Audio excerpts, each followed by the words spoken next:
Hello， 大家好，说来就来，我是倩倩，欢迎来到我的频道。今天呢，我们要聊聊关于人为什么无法扬升到更高的维度。在自然法则里呢，要扬升到更高的维度，你必须要先有智慧，才可以达到科技上的进步。智慧呢和聪明是两回事，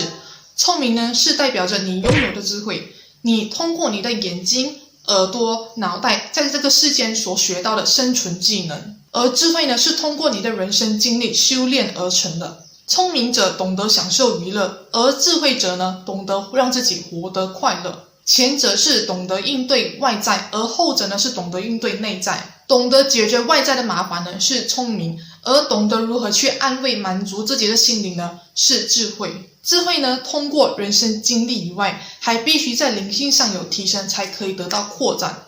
为什么呢？因为灵性它联系到一个人的道德意识算不上高。一个没有灵性的人呢，无论如何他的道德意识都是会比较低的，因为对宇宙世界的理解太少，导致他们没有意识自己的行为会不会造成负面影响，不懂得分辨是非。我们先来说人的生命意识好了。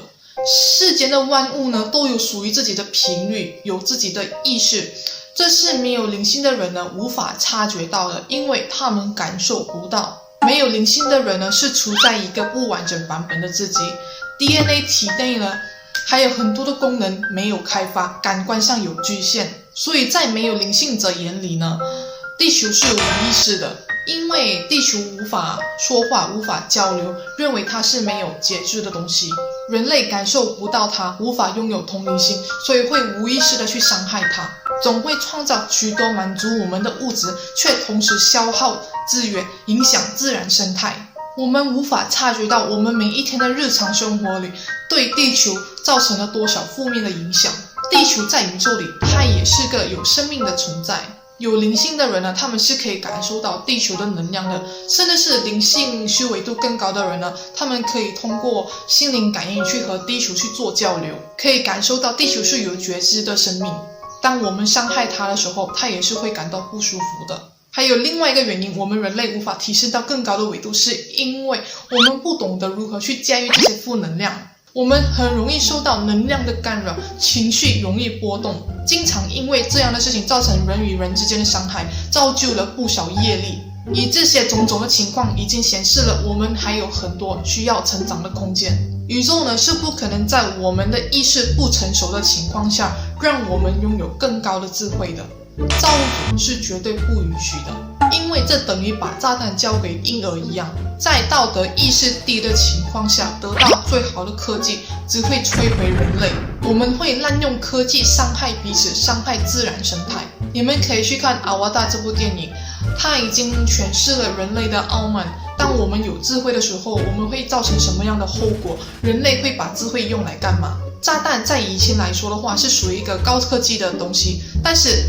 它的用意竟然是拿来打仗用的，因为想要占领土地或者是利益上的冲突，一言不合就把这些高科技当成武器来使用。现在的年代看似安稳，但是人类还是依然面临着未来会有战争的危机，不是吗？每个国家都依然培训着军队，潜意识里还是在提防着战争的，甚至炸弹的威力呢已经进化到越来越大了，意识上呢还依然以自我为中心，觉得自身的利益比其他的生命还重要。所以什么时候才可以扬升到更高的维度？就是等集体意识在灵性上有所提升，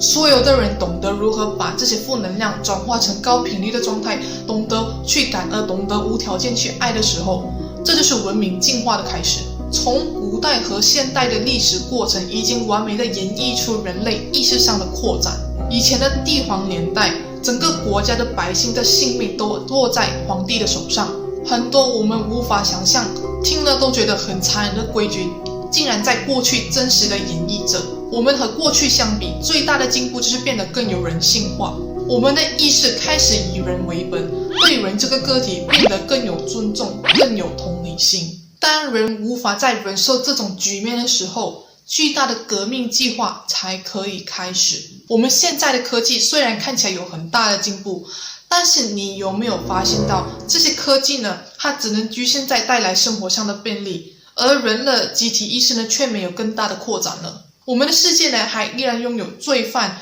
政治纠纷、资源不平衡、贫富差距等等这些问题呢，从古代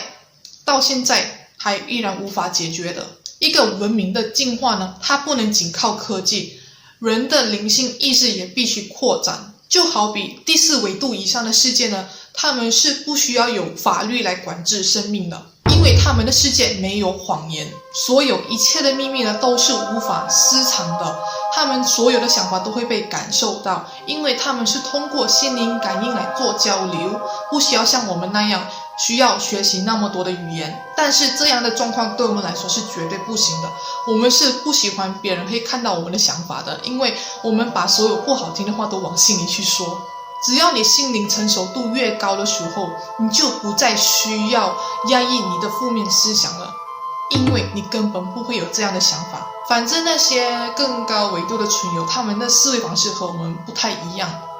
他们就是能够那样堂堂当当的去做自己，他们会爱惜彼此，不会像这里一样因为一点分支或者是利益上的冲突就互相伤害对方，没有犯罪，没有资源不均匀的问题，非常的自由自在。这就是一个文明先进的例子。如果仅依赖科技，没有自我提升，不停地对大自然也好，或生命也好，做出无意识的伤害，这样的文明终究也会有尽头的一天。这就是自然法则。如果这样的世界无法让人类成长，宇宙必须换一个方式来让灵魂觉悟。最有效、最直接的方式就是让人类亲身去经历那场后果，这样我们才能意识到一切的重要性。这也显示出要养生到更高的维度，心灵的善念是非常重要的。只有我们不再为自身利益，而是宇宙大体的角度去着想的时候，我们才有资格得到更多的智慧，让这个世界变得更美好。这就是宇宙想要看见的。喜欢的话就订阅、分享、点赞，非常感谢你的收看，我们下期见，拜拜。